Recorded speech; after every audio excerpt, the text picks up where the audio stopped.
سعدیہ حلیمہ سعدیہ رضی اللہ تعالیٰ عنہ نے جب محبوب مصطفیٰ کو گود میں لیا اور بیٹھی اپنی گدھی پر، وہ مریل ٹٹو گدھی جب آپ کو گود میں لے کر گدھی پر بیٹھی تو گدھی نے ایک چھلانگ لگائی اور قبلہ رخ ہو کے سجدہ کیا، پھر سر اٹھایا، پھر سجدہ کیا، پھر سر اٹھایا، آسمان کو دیکھا، پھر سجدہ کیا۔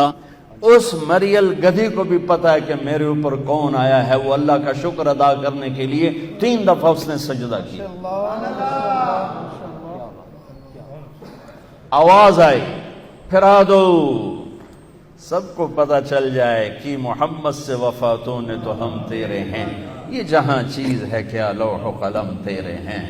تم ایک وکالت کو کیا کہتے ہو، کل کائنات تمہارے قدموں میں گرا دی جائے گی بشرطے کہ تم غلام مصطفیٰ بن کے دکھا دو۔ غلام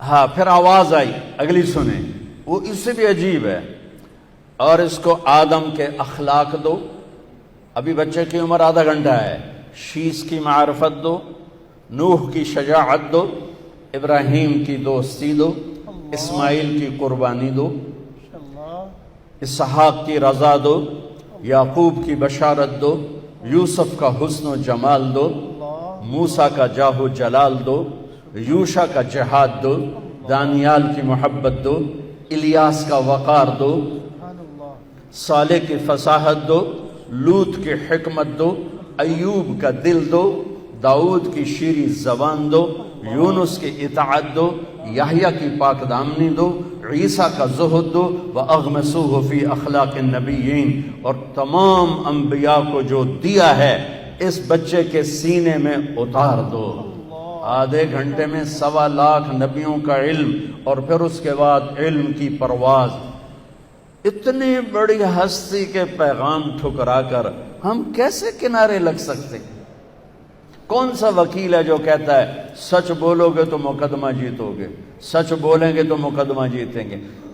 ہر ایک کی تاجر سے پوچھو، جھوٹ کے بغیر کام نہیں چلے گا، وکیل سے پوچھو، جھوٹ کے بغیر کام نہیں چلے گا، سیاستدان سے پوچھو، جھوٹ کے بغیر کام نہیں چلے گا، مزدور سے پوچھو، جھوٹ کے بغیر کام نہیں چلے گا، مستری سے پوچھو، جھوٹ کے بغیر کام نہیں چلے گا۔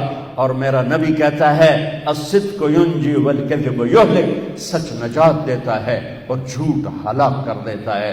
میرے نبی کی سیرت کا نچوڑ بتا رہا ہوں، جس قوم میں ظلم ہوگا، جس قوم میں جھوٹ ہوگا، جس قوم میں دھوکہ ہوگا، اسے ذلت پستی کے سوا کچھ نہیں ملے گا۔ جس قوم میں انصاف ہوگا، جس قوم میں سچائی ہوگی، جس قوم میں دیانتداری ہوگی، اللہ ہمیشہ ان کے سر پہ عزت کے تاج سجا کے رکھے گا۔ چاہے وہ اللہ کے منکر بھی ہوں گے تو موت تک اللہ انہیں ضرور عزت دے گا۔ سچائی میرے نبی پیغام لے کر آئے کہ ہم کتنی بڑی ہستی کے علم کو ٹھکراتے۔ اللہ نے قسم اٹھائی، قرآن کی پہلی قسم، فَلَا وَرَبِّكَ لَا يُؤْمِنُونَ حَتَّى يُحَكِّمُوكَ فِي مَا شَجَرَ بَيْنَهُمْ۔ سبحان اللہ۔ قرآن کی آخری قسم، وَالْعَصْرِ إِنَّ الْإِنسَانَ لَفِي خُسْرٍ، قرآن نے قسمیں اٹھائی ہیں، یہ پہلی قسم ہے، سورہ نساء، اور سب سے خوبصورت قسم ہے کہ آپ ذرا انداز دیکھنا، قسم اٹھانے والا خود ہے لیکن لگے گا یوں کہ قسم اٹھانے والا کوئی اور ہے اور خود کوئی اور ہے۔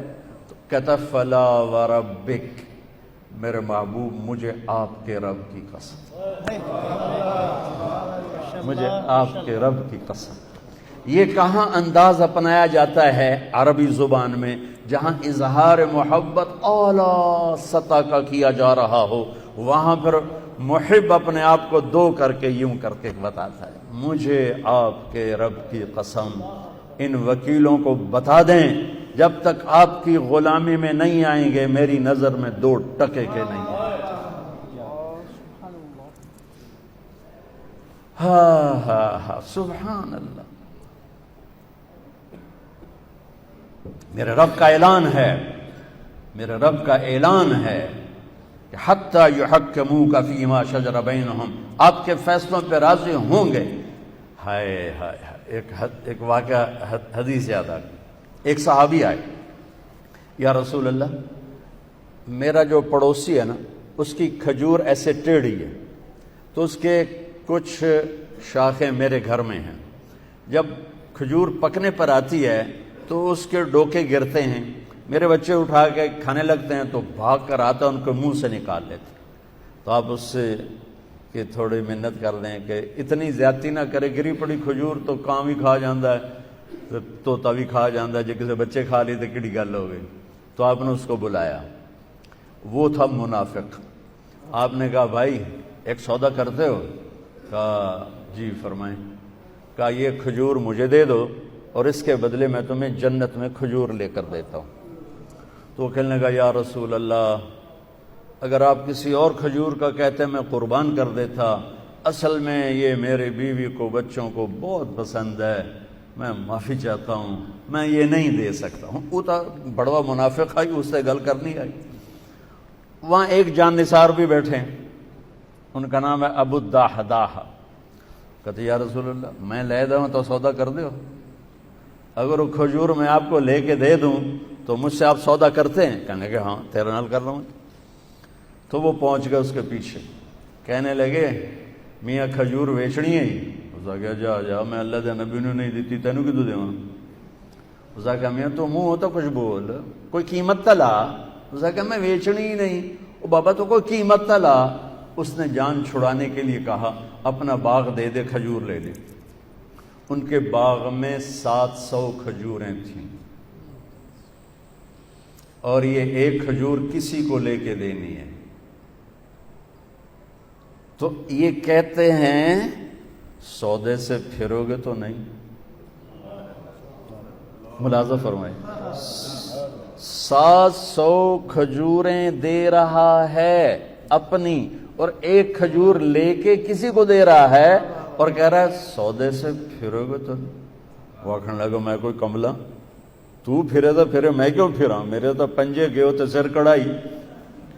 اس نے کہا ڈن ہو گیا، اور دوڑ لگائی، یا رسول اللہ یا رسول اللہ میں نے سودا کر دیا، میں نے سودا کر دیا۔ آپ نے فرمایا کیا کیا، کیسے کیا؟ اس نے تو مجھے بھی نہیں دی۔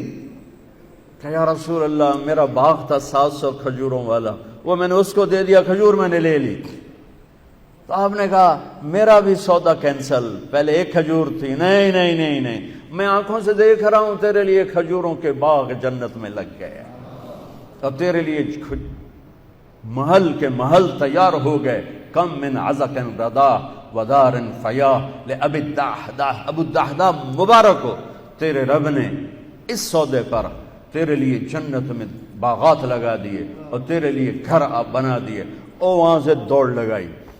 کھجوروں کا زمانہ تھا اور انصار شفٹ ہو جاتے تھے اپنے باغوں میں پھل کی حفاظت کے لیے، تو ان کی بیگم بچوں سمیت شفٹ ہو گئی تھیں باغ میں، تو اندر باؤنڈری وال کے اندر نہیں گئے، باہر کھڑے ہو گئے کہیں نیت نہ پھسل جائے۔ باہر سے نعرہ لگایا ام الدحداح، دحداح کی ماں، کہا جی، کہ بچے لے کر باہر آ جاؤ۔ خیریت کیا ہوا؟ کہ ہم نے سودا کر دیا، باغ کا سودا کر دیا۔ کہ کیا سودا کیا ہے؟ کہ اللہ کے نبی کے ہاتھوں کیا ہے، یہ باغ دے دیا ہے اور اللہ کے نبی سے جنت میں لے لیا ہے۔ تو وہ کہتی بچے کہ تو کا سنتا، میں کہ تو کا سنتا، تو ایک ساڑھو تے مصیبت پا چھڑی۔ وہ کہنے کہ ربح البیع ربح البیع، مبارک ہو میرے میاں، مبارک ہو، بڑا کھرا سودا کر کے آ رہے ہو، بڑی اعلیٰ تجارت کر کے آ رہے ہو۔ فلا وربك لا يؤمنون حتى يحكموك فيما شجر بينهم ثم لا يجدوا في انفسهم حرجا مما قضيت ويسلموا تسليما۔ سر جھکانا پڑے گا، کٹانا پڑا تو کٹانا پڑے گا، چھوڑنا پڑا تو چھوڑنا پڑے گا۔ اللہ اس کے رسول کو پانے کے بعد ہر مصیبت آسان ہے، ہر نقصان نفع ہے، نفع بھی نفع ہے، نقصان بھی نفع ہے۔ حسین کو جان بچانے کے لیے ایک بول کی ضرورت تھی، ایک بول، صرف ایک بول، صرف ایک بول. اور یہ کون سی ہستی ذبح ہوئی ہے جسے میرے نبی نے سر سے لے کر پاؤں تک اپنے بوسوں سے منور کیا ہو؟ جب ابن زیاد چھڑی مار رہا تھا کٹے ہوئے سر کے پر، اور ایک چھڑی آ کے لگی ہونٹوں پر، پھر اس نے دوسری ماری، وہ لگی، پھر اس نے تیسری ماری، تو حضرت ابو برزہ اسلمی کھڑے ہو گئے اور رونے لگے اور کہا کمبخت، یہ چھڑی یہاں سے ہٹا، میں نے یہاں نبی کے ہونٹوں کو لگتے ہوئے دیکھا.